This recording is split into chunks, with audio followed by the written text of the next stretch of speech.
Station आ चुका था। विजय ने गाड़ी रोक दी। दीपा गाड़ी से उतरी और एक कदम चलकर रुक गई।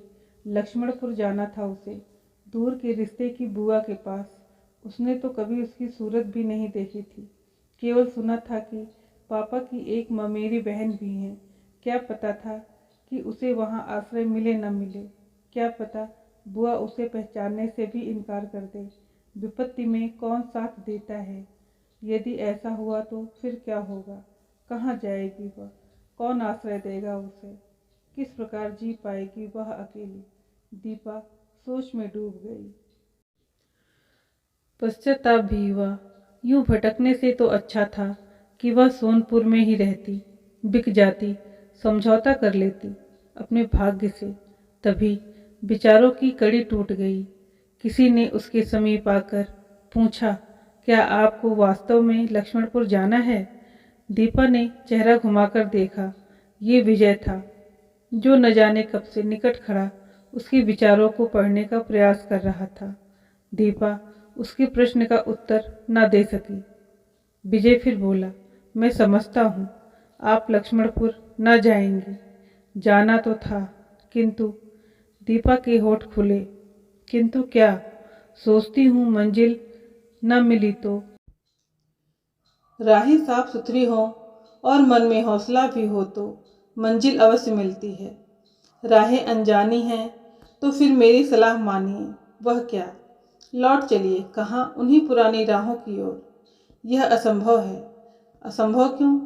इसलिए क्योंकि उन राहों में कांटे हैं, दुखों की चिलचिलाती धूप है और नर्क जैसी यातनाएं हैं। जी नहीं पाऊंगी, इससे तो अच्छा है कि यहीं किसी गाड़ी के नीचे आकर।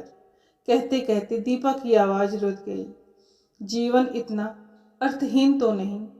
अर्थहीन है विजय साहब, जीवन अर्थहीन है। दीपा अपनी पीड़ाओं को दबा न सकी और बोली, कुछ नहीं रखा जीने में। हर पल दुर्भाग्य का विष पीने से तो बेहतर है कि जीवन का गला घोंट दिया जाए, मिटा दिया जाए उसे। आपका दुर्भाग्य? यही कि अपनों ने धोखा दिया। पहले हृदय से लगाया और फिर पीठ में छुरा फूंक दिया। बेच डाला मुझे पशु समझकर, सौदा कर दिया मेरा। दीपा सिसक पड़ी। मैं पूछती हूँ आपसे, क्या मेरा ढंग से जीने का अधिकार ना था? क्या मैं आपको पशु नजर आती हूँ? नहीं दीपा जी, नहीं। विजय ने तड़प कर कहा, आप पशु नहीं हैं। संसार की कोई भी नारी पशु नहीं हो सकती। और यदि कोई धर्म, कोई संप्रदाय और कोई समाज नारी को पशु समझने की भूल करता है, उसका सौदा करता है, तो मैं ऐसे धर्म, समाज और संप्रदाय से घृणा करता हूँ। दीपा सिसकती रही। विजय ने सहानुभूति से कहा, दीपा जी, आपके इन शब्दों और इन आंसुओं ने मुझसे सब कुछ कह डाला है। मैं जानता हूँ दुर्भाग्य आपको शहर से उठाकर गांव ले गया। वहाँ कोई अपना होगा, उसने आपको आश्रय दिया और फिर आपका सौदा कर दिया। इस क्षेत्र में ऐसा ही होता है। लोग तो अपनी बेटियों को बेच देते हैं। फिर आप तो पराई थीं और जब ऐसा हुआ तो आप रात के अंधेरे में सोनपुर से चली आईं। सोचा होगा दुनिया बहुत बड़ी है, कहीं तो आश्रय मिलेगा, कहीं तो कोई होगा जिसे अपना कह सकेंगी। दीपा की सिसकियां हिचकियों में बदल गई। एक पल रुककर विजय फिर बोला, मत रोइए दीपा जी, मत रोइए। मेरे साथ चलिए। नहीं, भरोसा कीजिए मुझ पर, यकीन रखिए। संसार में अभी मानवता शेष है। आइए दीपा जी, विजय ने आग्रह किया। दीपा के हृदय में द्वंद्व सा छिड़ गया। और उधर दीना की चौपाल पर महफिल जमी थी। सुबह होने को थी, किंतु पीने पिलाने का दौर अभी भी चल रहा था। दीना शराब के नशे में कुछ कहता और यार दोस्त उसकी बात पर खुलकर कहकहा लगाते। एकाएक अंदर से कोई आया और उसने दीना के कान में कहा, काका, यह तो गजब हो गया। क्या हुआ? तुम्हारी भतीजी दीपा रो रही होगी। काका बात रोने की होती तो कुछ ना था, अभी तो कुछ हुआ भी। दीपा घर में नहीं है।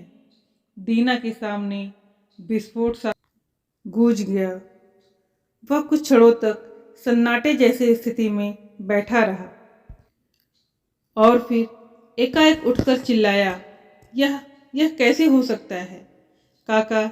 यह बिल्कुल सच है। दीपा गांव छोड़ गई है। दीना तुरंत अंदर गया और थोड़ी देर बाद लौट आया। दोस्तों ने भी कुछ पूछा तो वह दहाड़े मारकर रो पड़ा।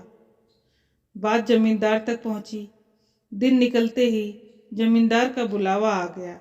दीना को जाना पड़ा।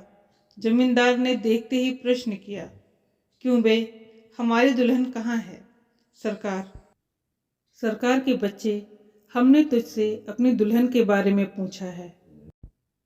जमींदार गुर्राए।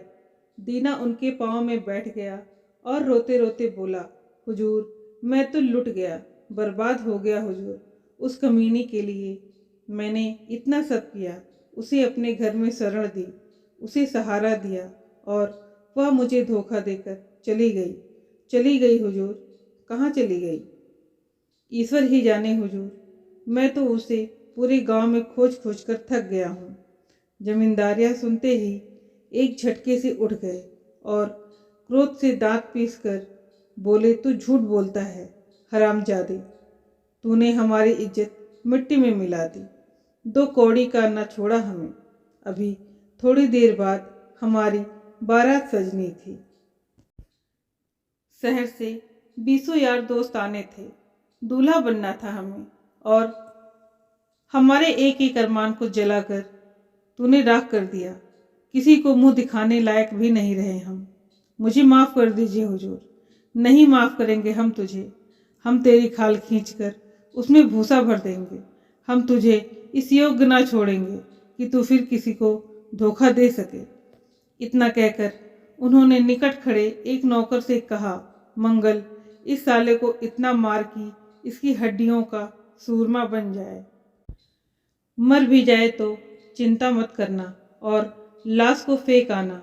नहीं हुजूर, नहीं।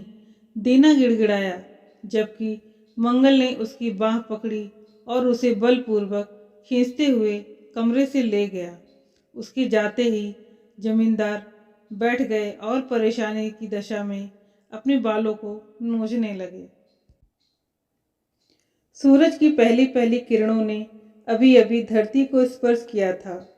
आंगन में ताजी धूप खिली थी और दीपा एक कमरे में खिड़की के सम्मुख खड़ी धूप में मुस्कुराते गुलाब के फूलों को देख रही थी।